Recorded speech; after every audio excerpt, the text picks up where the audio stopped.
పడినాయమ్మా? పడిందండి. మా ఇద్దరు పిల్లలకి ఒక్కొక్కరికి 13,000 చొప్పున 26,000 పడింది. ఇద్దరు పిల్లలకి మాకు చాలా హ్యాపీగా ఉందండి. అసలు మేము ఎక్స్పెక్ట్ చేయలేదు. మేము 11వ తారీఖున వెళ్ళాము తంబు వేయడానికి. 13వ తారీఖున మా అకౌంట్ లో పడిందండి ఇద్దరికి. అయితే చాలా హ్యాపీగా ఉంది.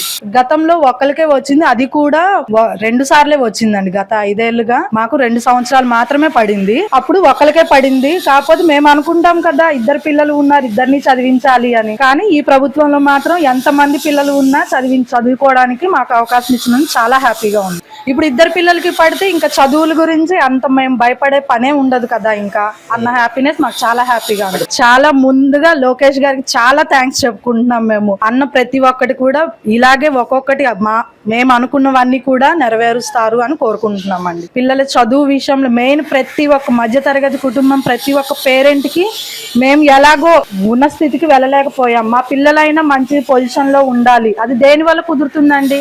ఓన్లీ స్టడీస్ వల్లే కుదురుతుంది. ఎడ్యుకేషనే మెయిన్ ఇంపార్టెంట్ కాబట్టి ఆ ఎడ్యుకేషన్ కి మాకు కావాల్సిన అవకాశాన్ని ఈ ప్రభుత్వం మాకు అందించినందుకు చాలా కృతజ్ఞత తెలియజేసుకుంటున్నాం.